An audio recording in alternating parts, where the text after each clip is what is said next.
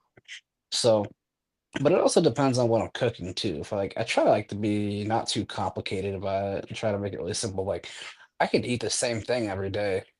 That's just me. That's my mentality. I can eat the same thing every single day. So a lot of people can't do that. When it comes down to dieting and you're getting ready for a show, like you gotta diet, you gotta follow your diet to the T. There's no room for error. So that's why they have their meal plan set to where they're set at and they have to follow them no matter what.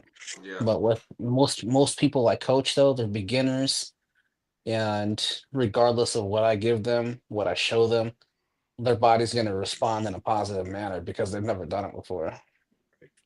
So Okay. that Yeah. that's the beauty of that. So every time I work with somebody that's new, it's like perfect. I love working with new people because it gives me a whole new slate. I can teach somebody everything I know and Yeah. everything they should know, just for basics, because after their experience with me, they'll have a great understanding what to do. Like Yeah. they get to a point where they won't need me anymore, which is Right. my goal. Right. So like my goal is to make them better than me. Absolutely. Yeah. That's the way it should be. You're supposed to make somebody better than you. You should be all trainers, all fitness mentors, even in any business. Doesn't have to be fitness. It can be whoever you are, a mentor to whoever. You should be trying to make that person that's listening to you, you should make them better than you. That's what you should be doing. I like that. Yeah, I like that. So That's what's up. Yeah. yeah, so because you already know the mistakes you made, don't let them make the same mistakes. Exactly. So, Yeah, but yeah. exactly. Speaking on that, personal insights, self care. As a coach, how do you prioritize your own fitness and well being? I generally like to work out in the afternoons because my work schedule, like, I like working out in the mornings, honestly, but if my work schedule, like, I start too early in the morning for work, then obviously I have to work out in the afternoon.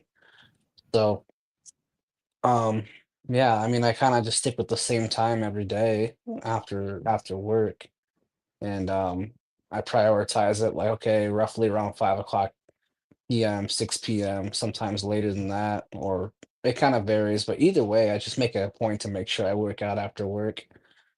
So like I prioritize that quite well with myself. And then self-care, I mean, my life really isn't that exciting. It just revolves around working or working out or coaching or maybe educating myself in some way, shape, or form. It's a cycle, and then of course I have to take time for myself to relax. I haven't been to the beach in a while, but I like going to the Daytona Beach. That's always fun. So Yeah, I'd go there once in a while and just go walk the beach, enjoy myself. yeah, That's part of my self-care. But absolutely. yeah, I mean just basic stuff as a person that you should do. So you should always take care of yourself and always make time for yourself and put yourself first because you got to be selfish sometimes because if you don't put your happiness first, nobody else is going to do it for you and you're going to be one miserable motherfucker. So, Yes, sir. plain and simple. I absolutely believe that. It's all right to be a little selfish with you. Yeah. So, advice to aspiring trainers. What advice would you give someone looking to become a personal trainer or an online coach? I would say don't do it for just the money. During COVID, there was a fitness craze and Hi, baby girl. Yep, I'll be done here in a little bit, okay? All right, baby, I love you. Mhm. Um, During COVID, there was a fitness craze, and companies like Peloton blew up, but have since leveled on to dipped. Video and small gym in the future, the gym experience. I'm trying to comprehend this. Hold on. That question. Sorry, my daughter came in. um, can you guys still hear me? Yeah, we hear you. Okay.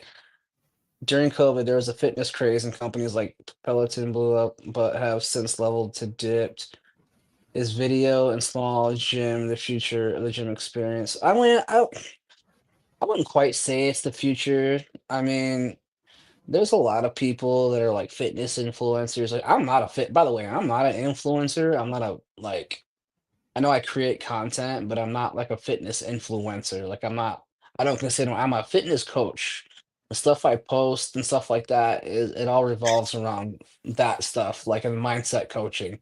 So some people don't have some people do get that misconception where it's like, oh, you're an influencer, blah blah blah, and it's like, well, in a certain to a certain extent, like, yeah, I would hope that I would influence people to, do better things, but no, I wouldn't really say that. I don't think that's going to be the future.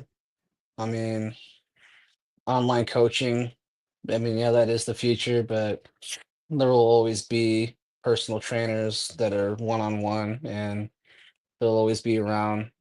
And this whole thing with the future and technology, I mean, it's crazy how things are changing. But honestly, I feel like this online coaching deal is definitely beneficial.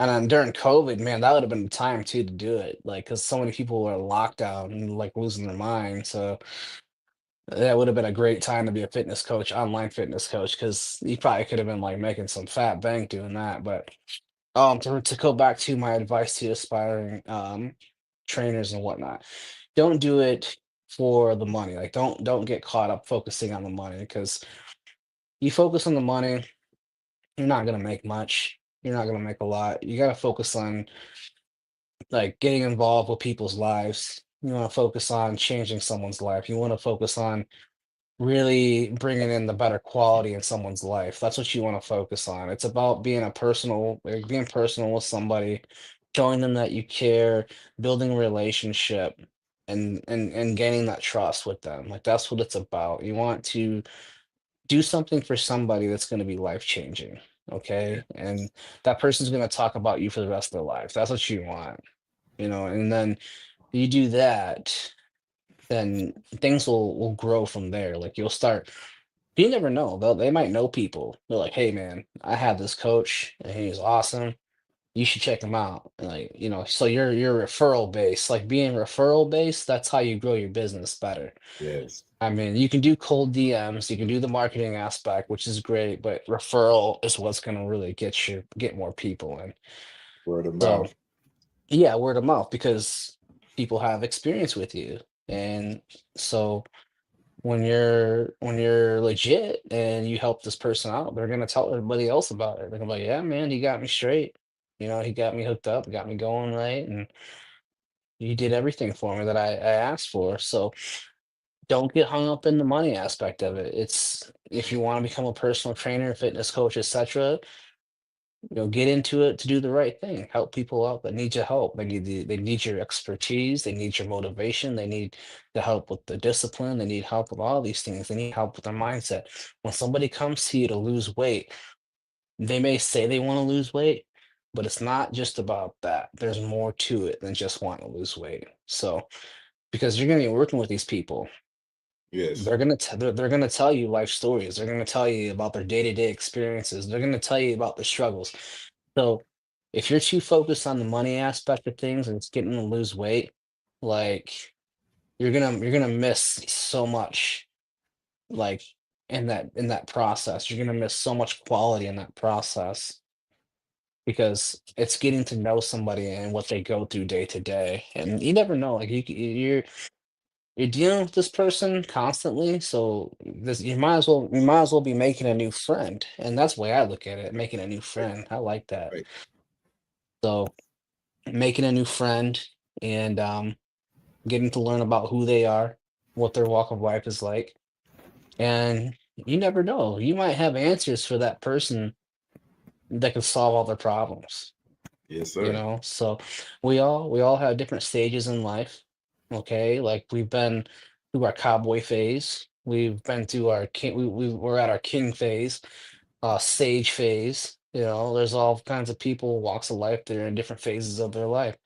You know, cowboy phase is when we're adventurous and we seek adventure and we want to get out there and see the world. King phase is when we've seen everything and we've acquired what we've acquired and we sit into a certain spot where we have some authority. And then it's like we get to a sage phase where it's like we've done all, we've seen almost all. So there could be somebody trying to slay a dragon right now that we've already slain years ago. And then Yeah, it's like we tell them, well, this is what I did to exactly. slay that dragon. And they'll go, huh, I never thought of that. And then they try it They slay and their they do jacket. it. So Yes, that's sir. what I mean. Yeah, that's exactly what I mean. It's no secret. It's no secret why that show, The Biggest Loser, was so successful. Yes. Yeah, I Journey. agree. Yeah, exactly. Um, but yeah, don't get into it because of the money. Get into it so you can change somebody's life and make a new friend. That's my advice to that. I love that advice. It's awesome. Make an impact. Yeah, Don't just do it for the money. You know what I mean? right. Actually have a passion for what you're doing. The results Right. is greater. Yeah, be somebody they talk about like 30 years later, you know. It's awesome. So So fun question. mhm. If you could debunk one fitness myth, what would it be and why? So people say if you do the same workout over and over again, your body's going to get used to it and you'll never see progress anymore. Like you'll plateau. Okay. This has some truth to it. However, you can do the same workout for 20 years and you can still get progress from it. All you have to do is change the tempo. Hmm. A lot of people think that God bless you. um thank you. A lot of people think that they do the same workout, they're not gonna see any more progress after 90 days. I'm not saying like I'm not saying don't change it up once in a while. You can change it up. But what I'm saying is you can do the same workout for 20 years, but you just change how you do it. That you can still get progress. You can Right. still make progress. So you don't have to completely change your workout to get different results. So, but now if you are doing a workout consistently and you're not getting the results, then maybe you should reevaluate your workout, like how you're doing it, like what exactly you're doing. No, like if you're not getting the results that you want. So you might be doing something that isn't really fit for you. That's not working for you. It's not necessarily like fitting for what you're trying to achieve, you know. So my workout that I do, like I said earlier, what I do for my workout or my diet may not work for you. So you might get some results. You might get a little bit of results, but I mean, you're not going to get the optimum results that you are looking for. Something that's not completely set up for you. Right. So that's why, like, I do custom meal plans and I do custom training programs. I do things accordingly to people's body. Now, I have a general training program that I have for everybody that I know will benefit everybody because it hits areas. It's based off my powerlifting routine from middle school and high school. And I know for a fact that anybody to do that workout, they're gonna get results. Right. They are. They're gonna get them regardless. Whoever you are, whatever your genetic makeup is. What is Yes, your baby favorite? girl. Oh, I'm almost done, sweetheart. I'm about to give you daddy back. She's like, hey, it's my day, and they robbing you. Okay, I'm almost done. Probably 10 minutes, okay? All Mhm. right, I'll play. All right, I love you. Careful. You want me to close the door? You got it? Wow, I wouldn't do that. That's crazy. You want me to get it? Here, I got it. All right, I'm almost done, sweetheart, okay? Hey, Black Oh, Fathers Matter. thanks. I love you too. All fathers matter. Yes. Yeah, Um, all fathers matter too. Yeah, but especially black because we get looked down upon. yeah. So what was that question again? Oh, what is your favorite workout or exercise? Oh, my favorite workout. That's always been my arms. I always like training my arms in high school. So it's funny because I get yelled at for it. My coach would ask me if I did my cord lifts, which was like my it'd be like a Monday, so it's like bench press, it's chest day, and Wednesday is back, and Friday was legs. So if I didn't do those workouts and I was training my arms curling, my coach would come in and say, "Did you get your cord lifts in?" Like, no. Get your ass over there, go do your damn core lifts, then you can go do your damn curls. I'm like, all right, because because I was curling a lot too for my age. I was like curling like the 40-pound dumbbells, stuff like that. And he's like, oh, that's pretty impressive. Yeah, you're getting pretty strong. And then he goes, did you get your core lifts in? I'm like, no. Go get your damn core lifts in. So, so yeah, I'd say my arms has probably been my favorite, and my back, my arms and my back, like. I really like and try like training those. So All right, oh yeah. I got one or two more questions because I know you gotta go. It's your daughter's birthday. All right, Hmm. so you got a daughter, and Yep. so how does personal training, as you as a man with woman, how does that work out for you? Yeah, I like training Are there those. any problems like No, sexual harassment, like stuff like that? I don't really have to worry about it because I'm not training any of them in person, but um I'm very professional. Yes. So, Okay. if it's there's no room for, you don't want to rub any dirt on your name or anything like that. So Yes. you treat everybody professionally and with respect. And if there's ever a situation where I felt like a client was making things uncomfortable, then I'd say, look, like, you know, you you wanted to sign up with me for this service and I can't because if this is how you want to be, like there's just no way. Like I'm sorry, but I don't condone this. Like, because it just you never know. People give you bad names just because you said or just because there's like fiascos and stuff like that. You don't want to get involved in that, Yeah. and especially something you worked really hard to build. Like, why would you ruin it? For Yes. I agree. something stupid like that. So, but no, I've never had any difficulty. So just always keep it professional. All right. So at this point, can you can make a living off of fitness training at this Yeah, point? not right now. No, not yet. But like I said, the business is still new, so I'm still trying to get more of myself out there and getting more people on board and just trying to help more people. I mean, the more I help, the more it helps me, obviously. But I'm also, like I said earlier, like I'm not caught up in the money part of it. Like I like the aspect of making new friends and working with new people and new faces. And honestly, it motivates me more when I got more people to work with because it's like I got more people to talk to. You know? Yeah. Not, you got to be on your shit even more. Yeah, yeah. It keeps me on the right path too, because Yeah. yeah, I gotta be sharp. So, Yeah. but eventually, yeah, I'd like to get to that point where I can just rely on my business. Yeah. Yeah. Yeah. So, And you're gonna get there. So yeah. yeah, you're gonna get there. All right, Oh yeah. Mister. Let's end it. All right. Speaking of that question, what are your goals for the future?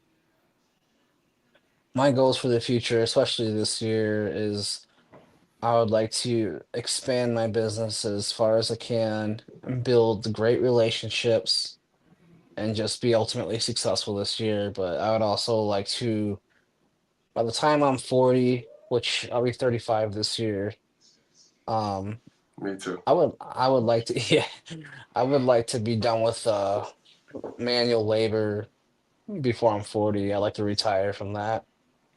So, because my body, for as young as I am, like my body and what I've been through work wise, it's like my body's like it's really starting to tell me it's like, yeah, I don't think we want to do this in our 60s.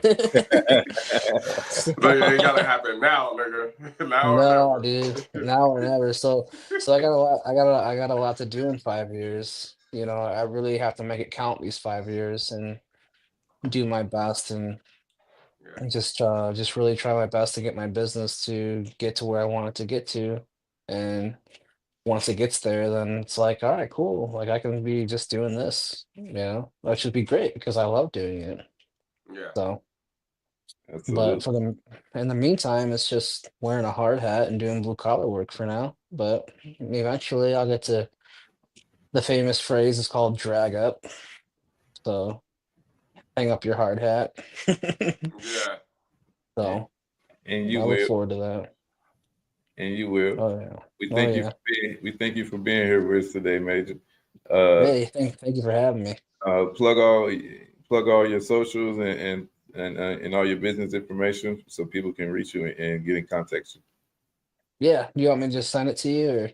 Nah, just before you leave, just one more time, give everybody a run. Oh, yeah, so my Instagram is wildman.fit, and you'll see a picture of me in there picking up 500 pounds on deadlift. And my Facebook is Major Graham. I can't for some reason on Facebook use my first name because it's a title. So I have to put special characters on the A and the O. Which one of y'all? So you got the best hands. Hey, I got the best hands. And hey, you think? Hold up. Let me let you finish. Go ahead. Okay, well, first of all, Darkese has Vaseline that he uses at work all the time. So he's I'm always gonna get got like on a your ass, boy. he's got like a little hole in the Vaseline jar. So I know. um but yeah, wildman.fit is my Instagram, and then my Facebook is Major Graham. I'm sure if you just type my name in there, it'll show up, but it's the same picture as my Instagram.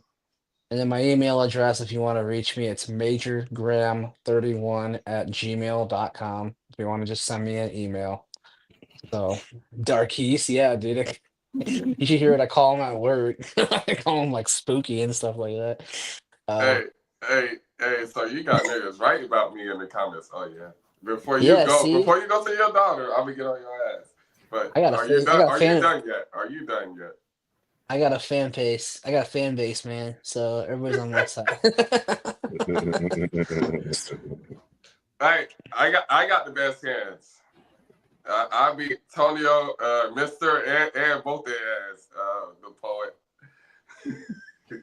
Why don't you tell everybody about why You think you can beat me in a race? me? Yeah. Not right now. Okay. You honest. I like that. See, now I we mean, cool. We cool again. yeah, if I wore like knee braces, maybe. I don't know what's been up with my knees lately, but damn, man, my knees hurt. Yeah, but because you've been doing that fucking the diesel shit, the diesel work. So Yeah, I get it. yeah, But it sucks. it was good talking to you. It was good talking to you, Yeah, bro. me too, Like, man. It's got to catch up with you. I miss you. I wish we were still working together. yeah, you missed me. Hey, hold on, bro. Pause. What they say in New York? Pause. You missed me. Nah, I miss you too, though, bro. No It's homo. good There we working go. with. Yeah, it was good work. Hey, what? You don't, Hey, you don't have to say that over here, man. We men, and men, it should be okay for another man to say. nigga, you said that to me on the phone. You talking Oh about you yeah, I ain't gotta did. say that. Hold the fuck up. Don't Tony up. Mister. The fuck you said that to me on the phone. Pause. Come on now. No, he's right though. Nah, Matt, but yeah, I don't give a fuck about that Paul shit. But yeah. yeah. It's But okay to be masculine. Masculine's good, man. yeah. I mean, I'm comfortable with me. I'm be Hmm. you. I'm be you. I'm comfortable. Yeah. All right. So yeah, it's been great, bro. I'm glad we did this.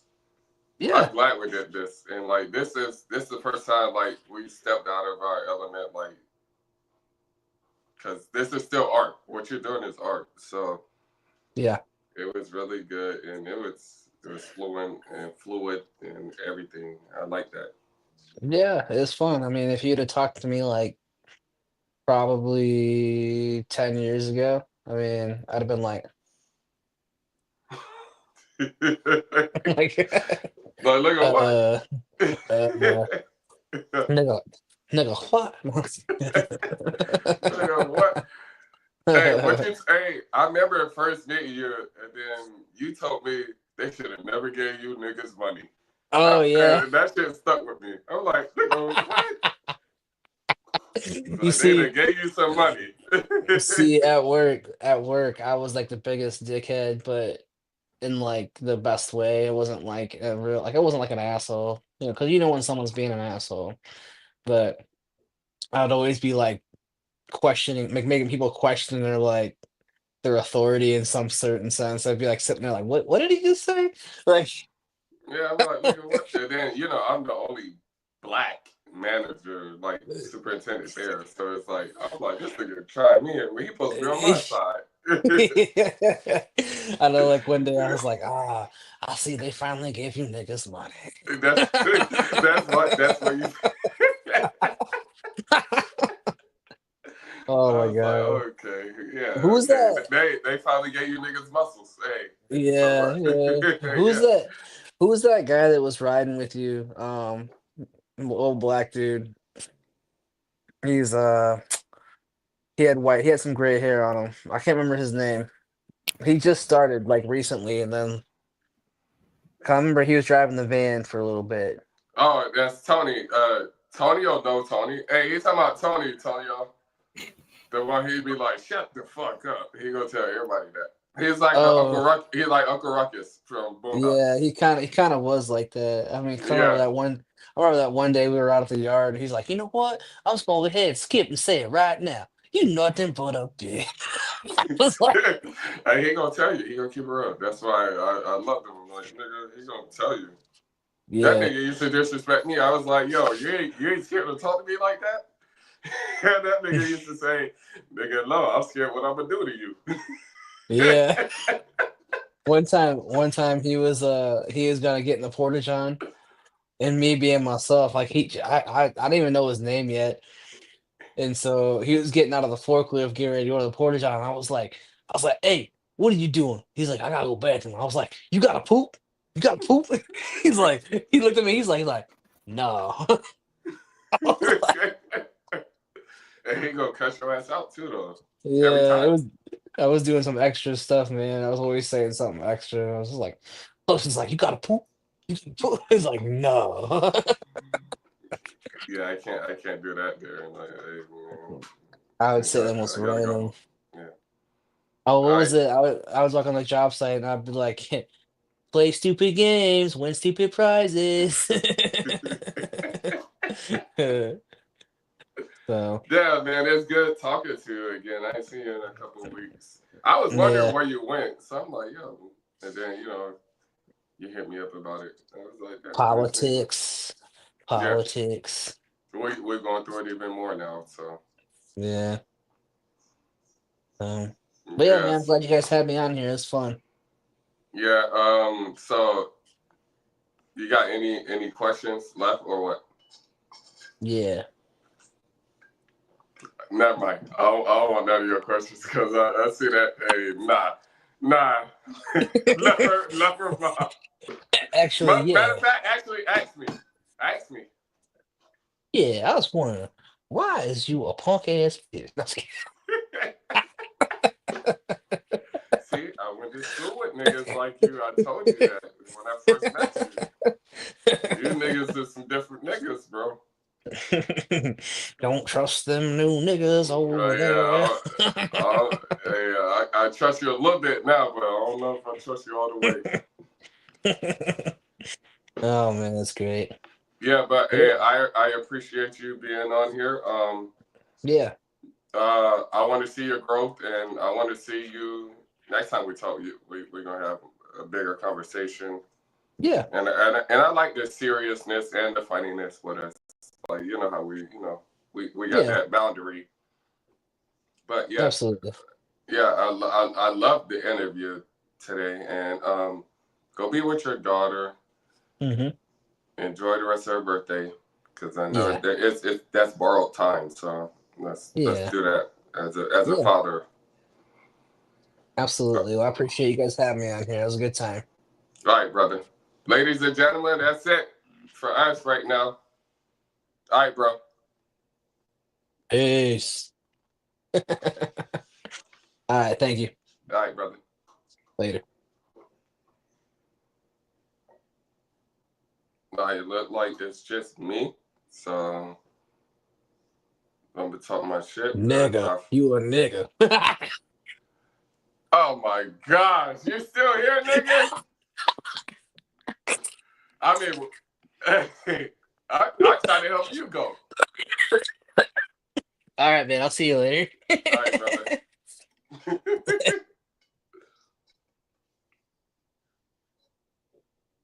All right, it's just me. I'm not sure what happened. That shit probably died or something. But we'll go from there. Poet, what you talking about with the boxing gloves?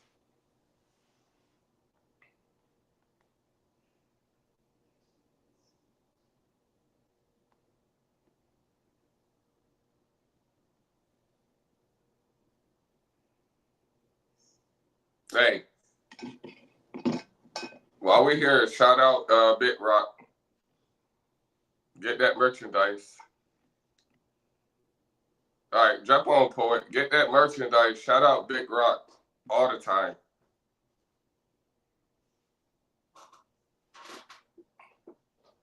All right, hop on, Poet. Let's get it.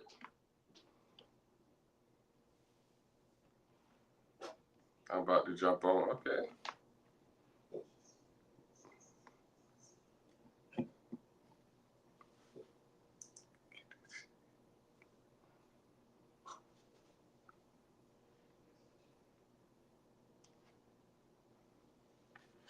Let me send you the link.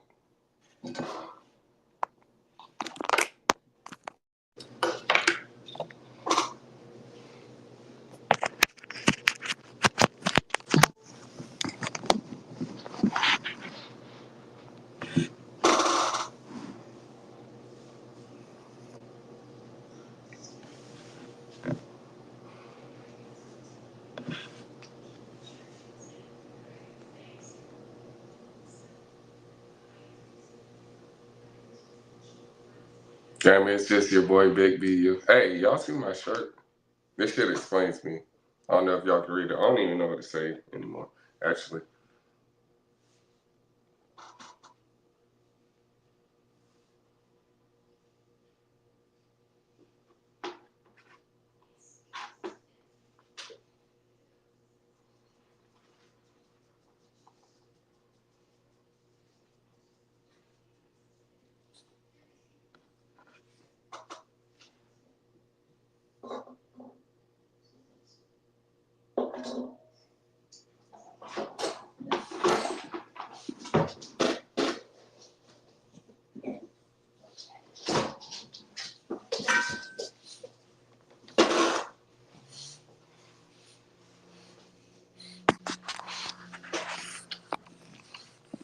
Yeah, my big baby. Sorry for the technical difficulty, folks. No, we got it right. Poet about to hop on. We're still live. We ended it right. It's all good. That's the thing about electronics. Yeah. Hey, who won the Frenchie? And we going 4 to 5 grand a piece. Let's get them.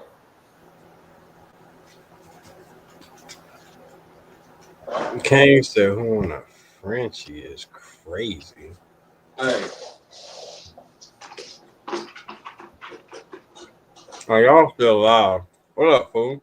Yeah, no, keep it live. Man, what you on? Who, me? Yeah, what y'all on? Okay, I can. Appreciate everybody rocking with us tonight. All right, Poet just hopped on. I mean, let's keep it live. What's wrong with it? Fine with keeping it live. Poet, what you got in mind? You want to hop on? I didn't know y'all gonna keep it live. I was about to bullshit with y'all real quick. See how y'all day was. All right, so hey, so Poet, you end our live then. End the live for us.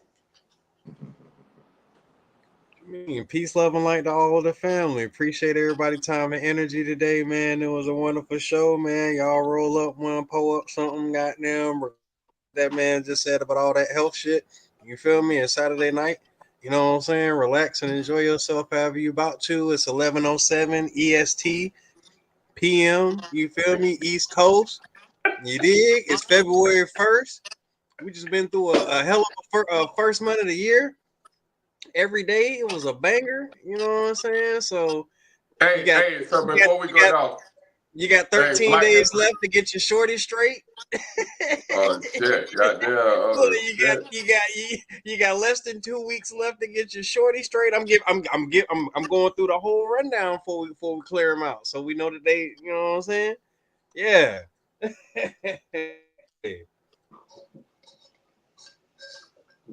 What about Black History Month? It's the first day, so hey, what you got to say about that? Didn't they take that shit away or something? I think Trump did some crazy shit with that or whatever. But never take that.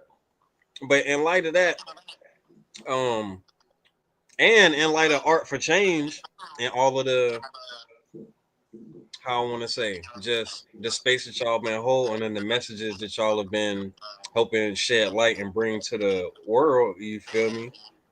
We, because I got this from somebody else, from a mentor, you feel me? But we starting this Black Futures Month. You dig? History cool and everything. You definitely got to honor the ancestors and pay homage and know where you came from. But like, we also got to continue to create to be able to affect change. You feel me? So yes, Black Futures Month, you feel me, is what we on now. Yes. That's facts. I love it. All right, Mister, you can end it, and then we can talk behind stage. All right. As we close this show, as always, remember that art is a powerful tool for change. Let's continue to be an uplifting voice to inspire and challenge us to be the next greatest and best things in this world. Make a difference, and don't forget to art for change. Peace.